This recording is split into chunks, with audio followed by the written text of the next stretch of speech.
আজ তৈরি হলো আমার বাড়িতে জলখাবার পাস্তা। আর পাস্তা কি দিয়ে তৈরি করলাম তোমরা পুরো ভিডিওটা দেখো, দেখলে পরেই বুঝতে পারবে কি দিয়ে আমি তৈরি করে নিলাম। শুভ সকাল, তোমরা সবাই কেমন আছো? আমি এবং আমার পরিবারের সবাই মোটামুটি ভালো আছি। আর তোমরাও ভালো থাকবে। ভালো থেকে প্লিজ ভিডিওটাকে স্কিপ করবে না, স্কিপ না করে পুরোটা দেখবে। আশা করি ভালো, জানি তোমরা দেখো না তো। আর কি বলতো, সময়ের অভাবে কি বলতো তোমাদের কাছে ঠিক মতন ভিডিও দিতেও পারছি না। আর এছাড়া তোমরা কেউ দেখছো না ভিডিও। তো চলো, আজকে আমি আবার একটা নতুন ভিডিও নিয়ে চলে আসছি তোমাদের কাছে। তো কি রান্না করব, মানে সকালে কি টিফিন খাওয়া হবে সেই ব্যবস্থাটা করব, সেটা তোমাদের কাছে আজকে আমি তুলে ধরবো কিভাবে কি করি রান্নাটা। তো দেখো, প্রথমে দেখতে এই দেখো পাস্তা আমি সিদ্ধ করে নিয়েছি। পাস্তাগুলো পাস্তা রান্না করব। তো এই দেখো পাস্তা রান্না করার জন্য আমি কি বলতো,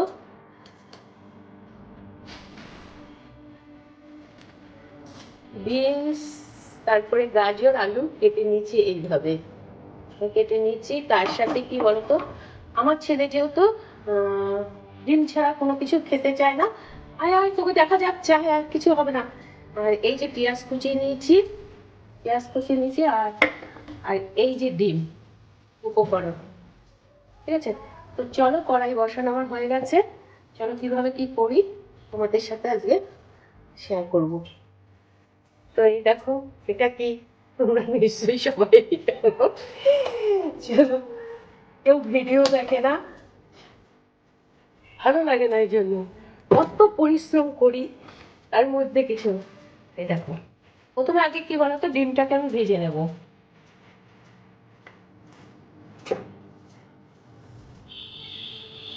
তো এই দেখো, ডিমটাকে আমি শর্টকাটে কিভাবে আস্কার করতে হয়।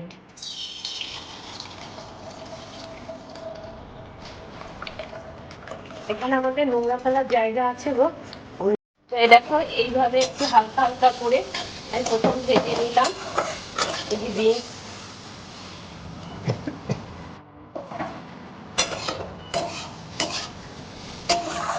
এই দেখো আমার ভাজাটা, মানে পেঁয়াজ দেওয়ার পরেও সব ভাজা কমপ্লিট হয়ে গেছে। এই যে, আর এদিকে দেখো তোমাদের সাথে কথা বলতে বলতে আমার পাস্তা রান্না করাটা কমপ্লিট হয়ে গেছে।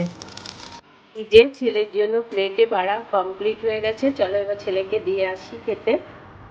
চলো ছেলেকে খাবারটা দিয়ে আসি। দিয়ে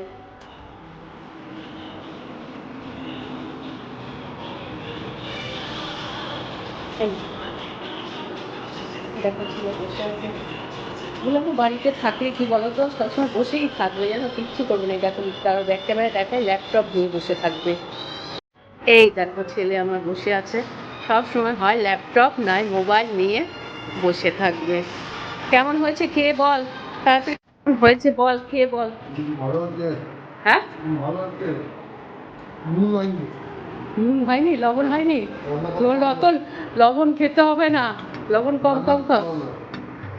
কেমন হয়েছে বল বল বল বল, তাড়াতাড়ি বল। তো আমার ছেলে এইরকমই, আমি বলেছি না যে ও বাইরে একটা বাচ্চাদের সাথেও কোনো সময় যেন কারোর সাথে খারাপ ব্যবহার করবে না। ও যত মানে ওর মার সাথে ঝগড়া বলো, ভালোবাসা বলো, সব কিছু মায়ের কাছে আবদার। তো চলো, যদি ভিডিওটা ভালো লেগে থাকে তো প্লিজ তোমরা লাইক কমেন্ট অ্যান্ড শেয়ার করতে, সাবস্ক্রাইব করতে ভুলে যেও না। টাটা।